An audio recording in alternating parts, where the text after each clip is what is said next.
জেগে ওঠে। হ্যালো বন্ধুরা, কেমন আছো? আশা করি অনেক ভালো আছো। এখন আমিও ভালো আছি, ভালোর তলায় আছি। তো আজকে স্পেশালি ঈদের সময় বলে আমি কিছু গ্রাম অঞ্চলে এসে কিছু ঘটনা, বাস্তব ঘটনা আমি নিজেই কালেক্ট করেছি, যেটি তোমাদের জন্য। ধরো, তুমি একটা রুমে আছো, হঠাৎ করে বাতাস নাই, কিছু নাই, হঠাৎ করে জানলাটি বাইরে আইতেছে, হঠাৎ করে কেমন জানি তোমার পিছিয়ে মারামারির আওয়াজ। তোমাদের হিসেবে কেমন হবে একটু কল্পনা করো চান্স। এরকম কিছু বাস্তব ঘটনা নিয়ে আজকে এপিসোডটা সাজিয়েছি। শেষ পর্যন্ত দেখো, শেষ পর্যন্ত থাকবে সাথে, তাহলে অনেক আশা করি ভয় পাবে ও এনজয় করতে পারবে। তো প্রথমে একটা ঘটনা, ছোট একটা ঘটনা নিয়ে আমি শুরু করছি। তো প্রথম যে ঘটনাটি আছে তা আমরা প্রথম ঘটনা দিয়েই শুরু করি। আমাকে যেরকমভাবে বলেছে আমি ঠিক সেরকমভাবে আপনাদের সবার সামনে আমি শুরু করব।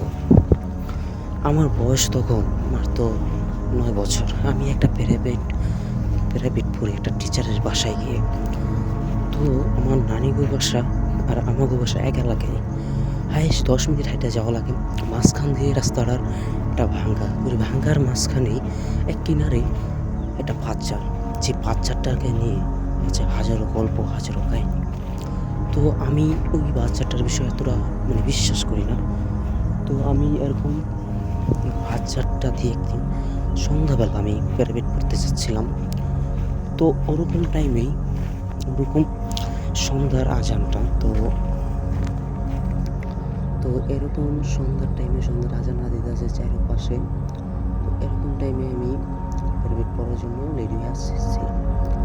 তো যখন আমি রাস্তায় আসছিলাম, তো সন্ধ্যার আজান দেওয়া নেই, মানুষজন বা খেলাধুলা, আমার ফ্রেন্ডরা সবাই যারা খেলাধুলা করছে তারা সবাই বাসায় গেছে সন্ধ্যার আজানটা দেওয়ার সাথে সাথে। তো রাস্তাটা পুরো ফাঁকা ছিল। তো যে আমি বাঁকার ধারে আসছিলাম, তো আমি একটু দূর থেকে খেয়াল করলাম যে বাচ্চাটার ভিতরে কিছু একটা সাদা কাপড় মতন পড়েছে। তো আমি এটা প্রথম মনে করছিলাম কি এটা কুত্তা। তো আমি এটা মনে করে যে একটু সামনে গেছি, তো সামনে এখন যেন একটু লড়ে চলে আসছে। তারপরে আমি একটু ভয় পেয়েছিলাম। ভয় পাওয়ার পরে একটু সামনে আমি গেছি। সামনে গিয়ে দেখলাম যে কি জানি হঠাৎ করে অনেক লড়ে চড়ে উঠলো। একদম আমি স্পষ্ট দেখতে পারলাম যে চোখ দুটা লাল, চোখ দুটা লাল আর কাপড়ের কাপড় করে রয়েছে। তো এরকম দৃশ্যটা দেখে আমার অনেক ভয় লাগছে। আমি চিকুর দিয়ে মনে করেন আমি চিকুর একটা দিয়ে আমি দৌড় দিয়ে বাসায় গেছি। বাসায় সবাই বললাম যে এরকম ব্যাপার, আমি এরকম দেখছি, তুমি আমি ওই জায়গাতে যেতে পারবো না। তো বাসার লোকজন আমার সাথে আসলো, তারপরে তারা গেল। আমি অবাক হয়ে গেলাম, তখন কিচ্ছু ছিল না, কিচ্ছু ছিল না। আমি এটা দেখে তো বেশি যে আমি কবে দেখে গেলাম এই জিনিসটা, তো গায়ে বলে কীভাবে। তো এরপরে ইউনিভার্সিটির ইমামের সাথে কথা বলার পরে বললো যে এত দুষ্ট মনে কোনো জিন ছিল না, ওখানে পাওয়ার চেষ্টা করছে। তো সন্ধ্যার সময় বেশি একটা বাইরে থেকে নিষেধ করছিল আমাকে। তারপর আমি আর সন্ধ্যার পরে এখন একটা বাইরে নিই, তারপরে সন্ধ্যার আগে হলেই আমি প্রাইভেট পড়তে যাইতাম গা। তো রিপন ভাই, এই ছিল আমাদের ঘটনা আজকে। এটা একটা বাস্তব ঘটনা। কেদারে কেমন লাগছে বলে জানি না। সত্য তো সবসময় সত্যই থাকে, এটা আপনি কোনো কিছুতে গোপন করতে পারবেন না। সত্য যেটা সেটা সত্যই থাকবে। তো আসসালামু ভাই, ভালো থাকেন। তো এই বলে শেষ করছিলেন রিপন। তো আশা করি ভালো আছেন, আপনি ভালো থাকেন। আর এরকম কোনো ঘটনা পেলে আমাকে তাহলে অবশ্যই শেয়ার করবেন। আজকে আপনি নেক্সট ঘটনার আশায়। তো যারা আমার চ্যানেলটিতে নতুন আছেন, সাবস্ক্রাইব করবেন, অবশ্যই সাবস্ক্রাইব করবেন। কারণ ভূতের ঘটনা নতুন পেতে আর ভূতের কার্টুন যারা দেখতে ভালোবাসেন, আমার এই চ্যানেলে আপলোড করা হয়। তো আপনারা এটা আপনাদের জন্য বেটার হয় যে ভূতের কার্টুনও দেখতে পারবেন, আমার সাথে ভূতের গল্প শুনতে পারবেন। সেই দুটোটাই বাস্তবকে কেন্দ্র করে বানানো। তো আমি ইনশাল্লাহ এই জিনিসটা নিয়ে কাজ করতেছি। আমি চাই আপনারা সবাই আমার সাপোর্ট করবেন, যাতে একদিন বহুত এগিয়ে যেতে পারি আমি রাতের অজানা ইউটিউব চ্যানেলটা নিয়ে। তারপরে আরেকজন ঘটনা, তো সে লেখছে, ভাই আপনি কেমন আছেন? আশা করি ভালো আছি, আপনি ভালো আছেন। তো তার বাসা হয়েছে যে বরিশাল নিউজ কোনো এক গ্রামে। তো গ্রামের নামটি উল্লেখ করতে মানা করছে অবশ্যই, আমি যেটা উল্লেখ করতে মানা করছে সেটা বলবো না। তো সেটা লেখা না। তারপর আমি গল্পে যেতেছি। গল্পটার বলেছে, ভাই আমি শুনেছি আমার মার কাছ থেকে, আমার মার ছোটোবেলার ঘটনা যে অনেক ছোটো, তো আমিও যখন ছোটো ছিলাম তো সেই টাইমে মাই বলেছিল, তো আমি এই ঘটনাটাই বলতেছি মার মতন করে। তো মাই আমাকে বলছিল যে তাদের গ্রামে নাকি একটা বিল ছিল, আর ওই বিলের একটা বিলের একটা এই পাশ দিয়া বড় বড় দুইটা তাল গাছ, কিছু গাছ আছে চার পাঁচটা। তো ওই টাইমে ওই গ্রামে প্রচলিত ছিল যে ওইটা দিয়া তাল গাছটি রাতবেলা ওটির সামনে ওই ছেলে নাকি দেখে মেরে এরকম প্রচার ছিল এলাকায়। তো একদিন আম্মু আর আমার মা আর খালায়, তো একদিন আমার চাচারা বেড়াইতে আসার কারণে আমাদের ঘরে তো এরকম জায়গা না হওয়ার কারণে, তারপর ঘরে জায়গা না হওয়ার আমার মায় বলছিল যে তোমরা তোমাদের নানির বাসায় যাই, তোমরা এখানে থাকি। তো যে সময় কথা বলছিল, তো আমি অনেক ভয় পেয়ে গেছিলাম, কারণ আমি সেই টাইমে এমনি অনেক ভীত ছিলাম। তো আমার অনেক ডরাই না যে সে বলছিল চল যাই, আমি প্রথম যাকে রাজি হই, তারপরে যা আমি রাজি হয়ে গেছি যাওয়ার জন্য। তারপর তো আমরা যে সময় বিল দিয়ে চাইতেছিলাম, তো বিলটা পুরোপুরি শেষ পর্যায়ে, তো আমি একটু জায়গা ঘটনাটা দিই। মাঝখানে বিল, চারপাশে মুখ খেত, আর সব চানি রাইস ছিল, বসে হাতে হারিকেন দিয়ে আলুটা ভালো ছিল। তো আগে অতটা কোনো সমস্যা নেই, একদম ক্লিয়ার সব কিছুই দেখা যাচ্ছিল। তো সেখানে আমরা যখন যাচ্ছিলাম তখন নিস্তব্ধতা একদম নীরব একটা, আমার কিছুটা ভয় হলো, তারপর আমার সাহস হয়েছিল ওই ভয়ের জন্য আমি এমনটা ভয় পাই। তো যে সময় ওই জায়গায় যাই, যে জায়গাটায় দুইটা তাল গাছ আছে আর যে তিনটা খেজুর গাছ আছে, একটা খেজুর গাছের মধ্যে একটা জায়গায় তো পাশাপাশি। তো আমি সোজা হাঁটতেছি, আমার বোন আমার সামনে হাঁটতেছে, তো হাঁটার এক পর্যায়ে আমার মনে হতেছে কি যে আমার পিছনে আছে, আমার পিছনে আছে, আর কেমন একটা শব্দ, আর কেমন যেন একটা আওয়াজ আমার কানে ভেসে আসলো। তো তারপর আমি পিছে তাকাই আমি যেটা দেখলাম, আমার মনে হয় না যে আমার জীবনে এরকম একটা খারাপ সময় আসবে কোনোদিন। আমি সেটা দেখার পরে একদম অনেক ভয় পেয়েছি। ভয় পাওয়ার পর মনে করেন আমি ভয় পাওয়ার পরও অনেক ভয় পেয়েছি। আমি জায়গাটা সেরকম দেখতে পুরো একটা দুইটা হাত, দুইটা পা আছে, কিন্তু দুইটা খেজুর গাছ, যে খেজুর গাছ দুইটা পাশাপাশি খেজুর গাছের দুইটা একটাই হাতে তো আবার উল্টা করে নামছিল, তার চিলপাটা বাইরে এসেছে, তারটি তো বড় তো প্রথমে করতেছে। তো এই দৃশ্যটা দেখার পরে আমি অনেক আমি সেই টাইমে চিপ করতে উঠছি, অনেক জোরে একটা চিপ করে দিচ্ছি। চিপ করে ঠেলায় আমার বোন আমার দিকে তাকাইছে, আমিও তার দিকে তাকাইছি, তাকাইলা ওইটা আমার বোনের দেখেছে, দেখে দুজনে একদম দিয়ে আমরা দুজন ধরতেছি, তখন ধরেছি জানি না। তারপর আমার নানি বাসার সামনে এসে ওখানে পড়ে যে একটা চিকেন, তারপর জন্য আমার কেউ ফিরে করে চিকেন ফিরি তোরাতে এরকম ধরতে আইলা চিকেন দিয়ে ওখানে পড়ে গেলি। তো আমি তাদেরকে সব কথা বলি, তো সে বলে যে ওই রাস্তাটাতে আসলে একটা খারাপ অরিজিনাল থাকে, তো ওইখান দিয়ে মানুষ একটা যাওয়া আসা করে না। তো আমরা রাইড করে এত সে যাওয়ার জন্য তার নাকি সমস্যা হয়েছে, এমন হতে পারে যে ওই জিনিসটা মাইরেও নিতে তো আমাকে সেদিনকে আল্লাহ বাঁচাইছে ভালো। তো এই ছিল আমার পুরো জীবনে ঘটে যাওয়া একটা ঘটনা। তো আশা করি আপনাদের যদি ভালো লেগে থাকে অবশ্যই শেয়ার করবেন, লাইক করবেন, কমেন্ট করবেন, কেমন লাগলো এটাও জানাবেন অবশ্যই। তারপরে একটা ঘটনা আছে, আমরা সেই ঘটনায় যাবো। তো যাওয়ার আগে একটা কথা বলি যে সেই ঘটনাটা আমার নিজের বন্ধুর সাথে ঘটেছে। তো আমি এটা বলি যে আমাকে যেভাবে শুনেছে আমরা সেভাবে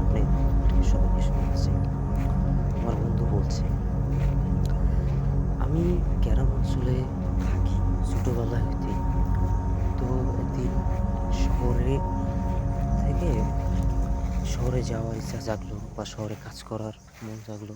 তো ওই টাইমে আমি দেখলাম যে আমার বাড়ির এক পাশে একজনের মেয়ের জামাই শহরে থেকেও লেকার বানিশের কাজ করে। তো ও এই কাজ করে, তো সেই কন্ট্রাক্টর তার আন্ডারে ফুলাইন লাগবে। তো আমি ওর সাথে কথা বলে আমাকে সে নেওয়ার জন্য বলছে। আমিও রাজি হয়ে গেছি। তো আমিও ঢাকা যেয়ে কাজ করবো এটা নিয়ে। এরপরে আমিও তার সাথে গেলাম। যাওয়াটা অনেক ভালোই ছিল। তো যাওয়ার পরে বড় একটা কারখানায় অনেকজন কারখানায় থেকে কাজ করে, আবার কয়েকজন বাসায় ভাড়া নিয়ে থাকে। তো আমরা কাজ করতাম 2 তলায়, 2 তলায় কাজ করতাম। তো আমাকে যে সাইডটা, এই সাইডটা একদম আলাদা করা, অন্য সাইডটা আলাদা করা। তো প্রথম আমি এই জায়গায় যাই, কেউ সাথে মিশি নাই, একটু বোকা টাইপের ছিলাম। তো আমি কেউ সাথে মিশি নাই, আমি একা একটা ঘরের মানে আমি যে কাজ করছি, দিনে কাজ করার পরে রাইতে আসলো মানে থাকা। তো এই কন্ট্রাক্টরে আবার বাসা লইয়া সে অনেকজন 4-5 জন বেশি লইয়া একটা রুমে থাকে। তো সেখানে আমার নেয় না। তো আমার এই রুমের সাইডে থাকতে হবে, 2 সাইডেও আবার ভালো একটু একটা দূষণ ছিল, একটা বালিশ ছিল। তো আমি ওইটা নিয়েই আর কি শুনি। তো ঘটনা হয়েছে এখান থেকে সেখানে আমি নতুন ফোন কিনে দিছি। আমার ভাই বিদেশ থেকে এসেছিল, সে আমাকে সেখানে একটা ফোন দিয়েছিল। তো দেশে গরমে থাকলে তো টাকা পয়সা নাই, এমনিতে মেয়েরা বিষয়টা ফোন চালাই থাকতাম। তো ওই টাইমে আমি যেসব গেছি আমার কারখানায়, তাদের মুখে ওয়াইফাই আমি এই বাইকটারে গোয়া ওয়াইফাই কানেক্ট নিয়েছি। নেওয়ার পরে আমি রাইতে তো বোঝেন আমি মোবাইল চালাইতেছি কোনো হুশ জ্ঞান নেই যে কয়টা বাজে ঘুমো কিনা, আমার তো কোনো হুশ জ্ঞানই নেই। চালাইতেছি মন যেমন তুলি না করে। তো চালাইতে রাত 12টা বেজে আসছে। 12টা বাজার পরে ঠিক 12:30 বাজে। তো হঠাৎ করে মানে আমি জানলাটি হয়তো লাগাইনি, কোনো বাতাস হঠাৎ করে জানলা চালু বসে থেকে নিতেছে, মানে এত জোরে সাউন্ড। প্রথম আমি ওটা গায়ে লাগে, প্রথম দেখছি আরো বেশি, অনেক বেশি বেরিয়েছে জানলাগুলো।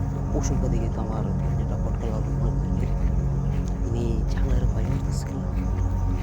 তো এরকম একটা ফটকা লাগার পরে আমি তো সময় মোবাইল টিপতেছি, মানে গান খেল নাই, আমি মোবাইল তো সময় টিপতেছি। টিপার পরে মোবাইল বসে টিপতেছি, আরও জোরে সাউন্ড।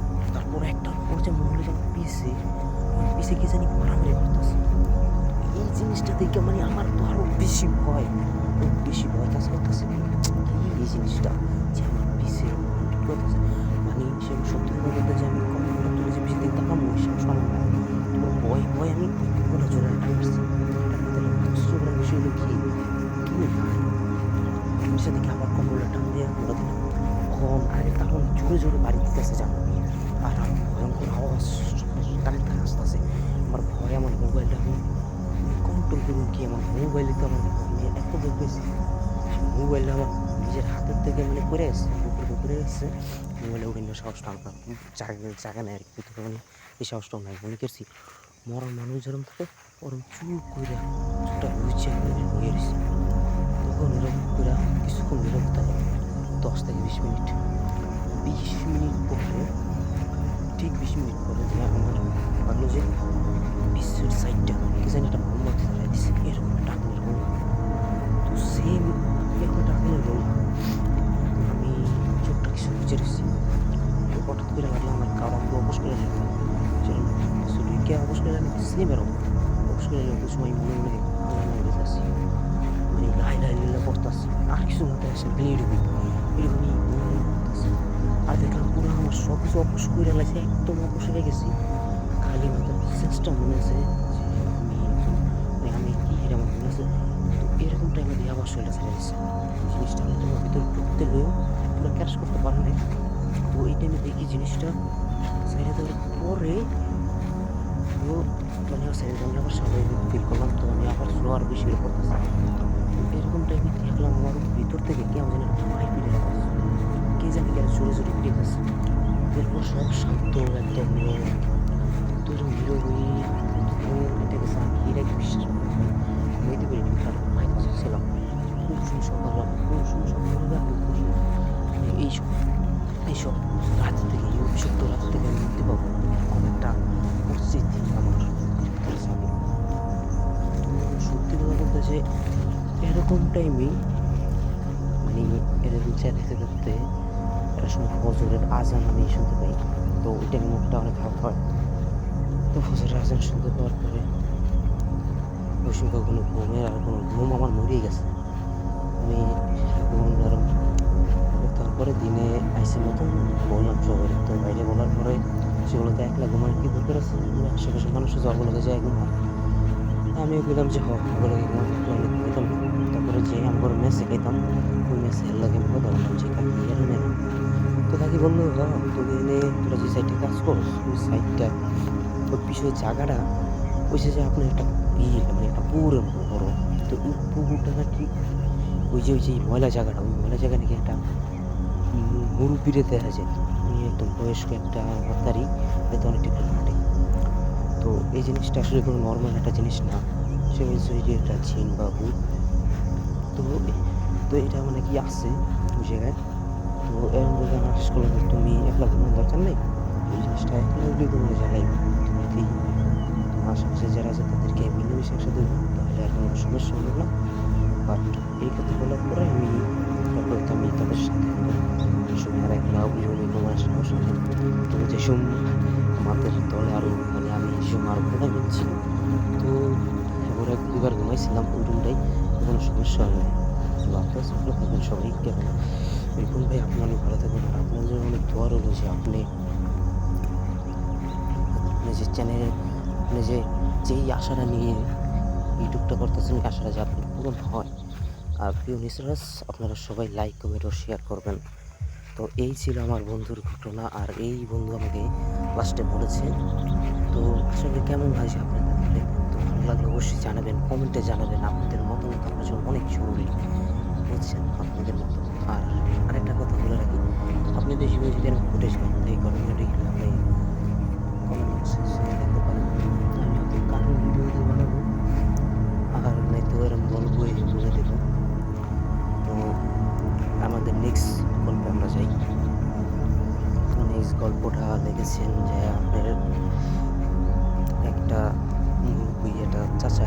তো তার কাছ থেকে শুনছি আমি, সেটা সে আমাদের পুরান বাড়িতে।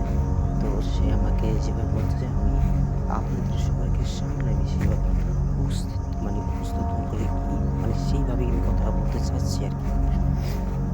তো চলুন আমরা সেই ইয়েতে ফিরে যাই, তাই গল্পতে ফিরে যাই। তো গল্পটা অনেক আগের, 2000 এই 18-9 সালের দিক থেকে। তো এটা শিবির করে আমি বলতে পারলাম, তো এটা বলছে যে 18 কি 9 হবে, 13 সাল। তো সে যেভাবে বলছে, সে বলছে আমি একজন জেলে, আমি প্রতিদিন মাছ ধরি এবং আমার নদীর পাড়েই বাসা। তো মাছ ধরার স্বভাবে ছোটো থেকে একটা পুল আছে, এই পুল এই পারে তার বাসা আর কি। তো ঘটনা হলো, সে বলছে যে একদিন রাত আমি বেশ ঝাটকা মাছ পেয়েছি। ঝাটকা বলতে আপনার ছোটো ছোটো ইলিশ মাছগুলোর এই ঝাটকা বলে ওরকম মাছ আর কি সে পেয়েছে। তো এক হাজি মাছ হয়েছে। তো তার মনে আছে যে মাছগুলো সবগুলো মৃত ছিল আর কি, মরার পরে তো অনেকক্ষণ থাকে না, তারপরে মরে যায় এরকম। তো সে একটা বিড়ি করায় সেই মাছগুলো দিয়ে আইতেছে। তো এরকম টাইমে এরকম তো আমি হাঁটতে হাঁটতে ওই ব্রিজটা ওই পোলটা দাঁড়াইছিলাম, যে পোলটা নিয়ে আমার নানার কথা আছে। তো পোলটা একটু বর্ণনা দিই। ওই পোলটার দুই সাইডে হয়েছে যে আপনি ধরেন কোনো বাচ্চারা ঘেরা। তো জায়গাটা একদম নির্জন, নাই আশেপাশে কোনো দোকানঘাট, না আছে কোনো বাড়ি, অনেক দূরেই একটা বাড়ি আছে। সেটা থেকে হয়তো জোরে কেউ চিকেন দিলেই তারা শুনতে পারে। তো আমি মাছগুলো একদম মরা, আমার কিছু খেয়াল আছে। তখন আমি ব্রিজটার উপরে উঠছি, ব্রিজটার উপরে পড়া দিলাম, ব্রিজটার উপরে উঠে গেলাম। তো আমার সিগারেটটা ওই টাইমে শেষ, আমি ব্রিজে উঠার আগে সিগারেট আমি পালাই গেছি।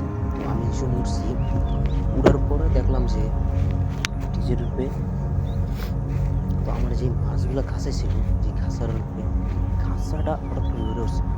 হ্যাঁ, আমি খবর হয়ে গেছি মানে খাঁচাটা কেমন হলো। হঠাৎ করে আমি দেখলাম যে মাছগুলো আমি মরা দেখলাম। হ্যাঁ, আমি নিজে ধরে দেখলাম মরা, ওই মাছগুলো লাফাইতেছে। একটা অবাক করার বিষয়, আমি তো একটু ভয় পেয়েছিলাম যে এই জায়গার সম্পর্কে অনেক কথা আছে।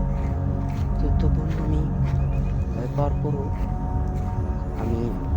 পরও মনে করেন আমি যে ভয় পাওয়ার পরও আমি একটু সামনে মানে হাঁটাটা একটু আগানোর চেষ্টা করছিলাম যে ভেঙে থাকলে তো হবে না, আমার যাইতে হইব। আমি যে সময় আগানোর চেষ্টা করলাম, চেষ্টার পরে তখন আবার মাঝখানে পোলটার মাঝখানে আবার পরে হঠাৎ করে মাছটি এবার রেখে আমার চালুটার থেকে লাফায় লাফায় একবারে ঘুরে যেতে আসছে।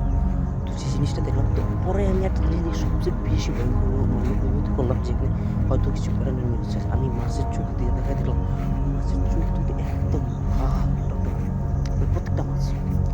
এ থেকে তো আমার বোঝার কামার কিছু নেই, কারণ আমি গ্রাম অঞ্চলের ছেলে, এরকম আরও ঘটনা আমার চোখে পড়ছে।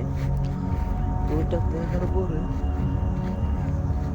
দেখার পরে যে হলো কি, আমি তারপরে আমি লুঙ্গিটা খুলে এটা ঘুরে চাইলে ধরে নিতে দিচ্ছি। নিতে দেওয়ার পরে মানে এটা একটা মুরব্বীদের বলা যে এরকম করলে নাকি কোনো জিন শয়তান আসে বলে ক্ষতি করতে পারে। তো ঠিক আমি এরকম নিতে দেওয়ার পরে লুঙ্গি ছেড়ে আমি দাঁড়াই রয়েছি। হয়তো এটা একটা লজ্জার বিষয়, কিন্তু আশেপাশে কেউ ছিল না, কোনো তো জীবনটা বাঁচানো ছিল না। তো এরকম করার পরে দেখলাম যে আমি দেখলাম এই মাছগুলা আমার বেশি লাগাইতেছে। হঠাৎ করে একটা হাওয়া থেকে কেমন জানি কালো কালো একটা ভয়ও 4-5টা আমার চাইলে সাইডে হাজির হয়ে চোখটা অনেক ছিল লাল। ওই মাছটি অনেকভাবে কোনো নড়াচড়া নেই। ওই মাছটি ধরলো, ধৈরা মানে বিকৃতভাবে কাঁচা মাছগুলোর যেন কেমনে খাইল, সেই দৃশ্য কথা আজও বলতে পারে না। কাঁচা মাছ মনে হয় ওই সময় নিজেরা বিশ্বাস করে তো মানে সেই মাছটাকে চিড়ে মিলে খাইতেছে মনে খায় অনেক বন্ধুভাবে খায় চলে সে ঘুরে ঘুরে আমার বিকৃত হয়ে আছে। কিরে কিরে মাছ লইয়া এই বন্ধে যাবি গা আমার করে না দিয়া আইসো যাবি তোরও খাইলাম এই মাছগুলা একটা তুই বাসা করতে পারবি না, সব আমি খাবো। এরকম করেছি, এরকম এইসব কথা বলছিল, ছোটো ছোটো আসছিল মানে কি বলবো, এখন আসছে এদিকে অজ্ঞান হয়ে যাবো, ওটা মানে বিচ্যুত হবে। হঠাৎ করে একটা আলোর কিছু এসে তাকে ধাক্কা মারলো, মানে কেন জানি আলো একটা কিছু এসে কোন জায়গায় আইলো। তারপরে কালো সাইডে আমি দেখতে পেলাম, মানে এত একটা আলোকিত জিনিস সেটাকে আমি ঠিক মতো দেখতে পারলাম না। সেখান থেকে আমাকে বলছে যে তুই এখনই দৌড় দিয়ে তোর বাসায় জাগা, এখানে থাকিস না, বিপদ আছে, যা আমি বলছি তুই জানা। তো সে এরকম করে বলার পরে আমি অনেক জোরে দৌড় দিয়ে আমি সরাসরি আমার বাসায় নিয়ে বসছি। আমি ইতিমধ্যে বাসায় বলে বললাম লুঙ্গি দিতে, ওই ঘরতে বাইরে মানে এই অবস্থা দেখে মানে একটা তারপরে সে বুঝতে পারছে আমি লুঙ্গিটা দেওয়ার পরে তাদের সাথে সব কিছু বলছি। বলার পরে ভাবছিলাম সমস্যাটা এখানে শেষ হয়ে যাবে, আর কিছু হবে। তো আমি ঘুমানোর পরে ওই স্বপ্নে আবার এসে কয় রে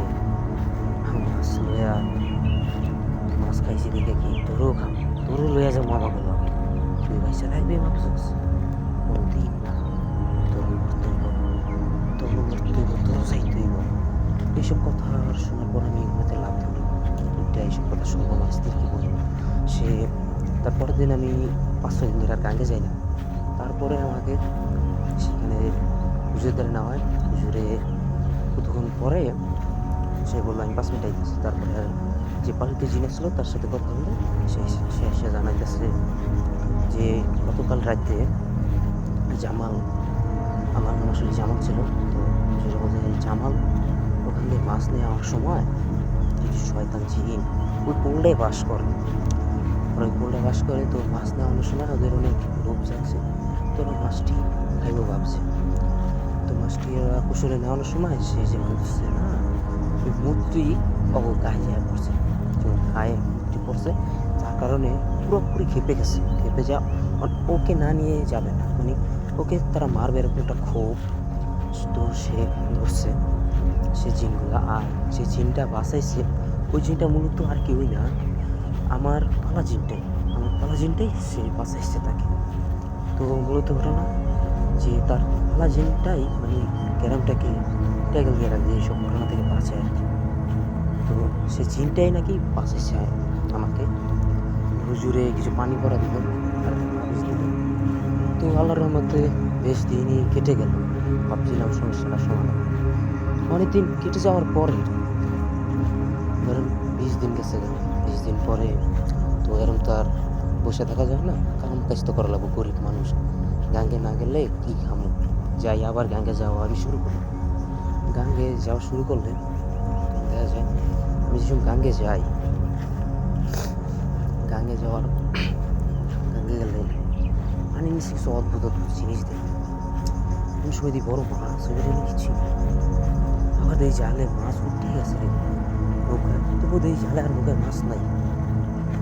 আবার আমি নৌকায় মাছ ছিল আমার, তো মাছ দিয়ে আমি গেছি যে পাড়ায় মানে যে দোকানগুলোতে ব্যস্ত পাখির দামে। তো ভাবছিলাম যে কিছু মাছ ধুয়ে যায় নৌকায়, আর কিছু মাছ বেশি ওই নৌকার যে মাছগুলো উড়ি নিয়ে যাবো, রান্না উড়িয়ে খাবো। তো মাছ বেচার পর আয় দেখি ওই মাছগুলো না। তো এরকম চলতে থাকে আমার সাথে। আমি ওই হুজুরের দ্বারা যাই সব কিছু বলি। হুজুরে বলে ওরা তোমার অনেক পিছ ছাড়ে না, ওরা তোমার বড় একটা ক্ষতি করো। তো এই কথা শোনার পরে আমি বললাম হুজুর আপনি কোনো একটা ব্যবস্থা করেন। সে বললো আমি এই বিষয়টা নিয়ে দেখতেছি। তারপর আমি ওখান থেকে আওয়ার পরে কাহিনি, তো সে সময় আমি আয়া পড়ছি। তারপরে এসে যা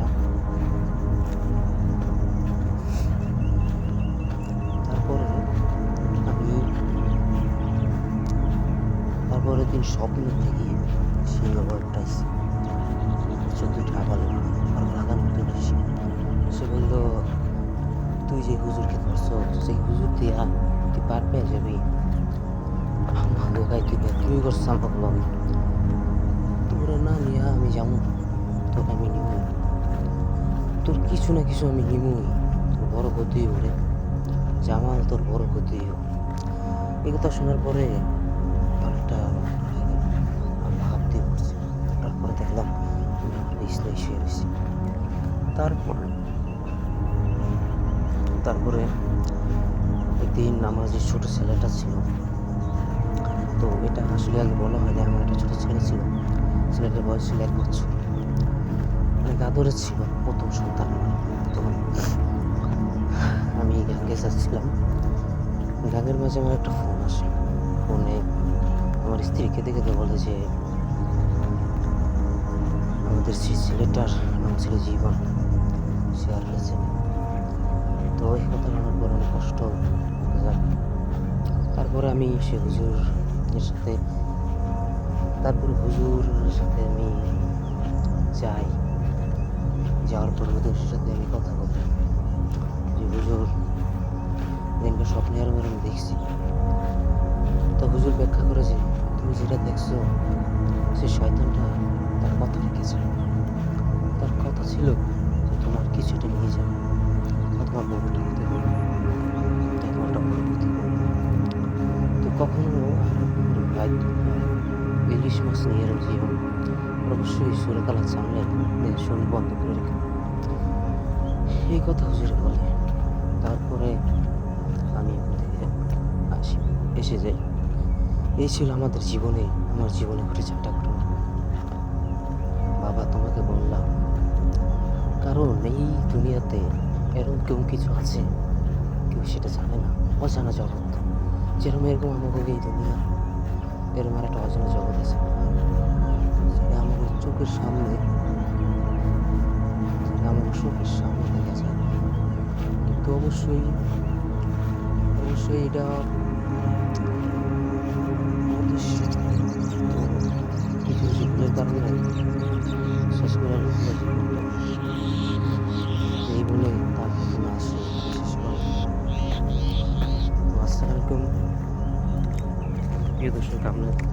আপনাদের কেমন লাগলো বা এই ঘটনাটা আপনাদেরকে কাছে কেমন লেগেছে অবশ্যই কমেন্ট বক্সে জানাবেন।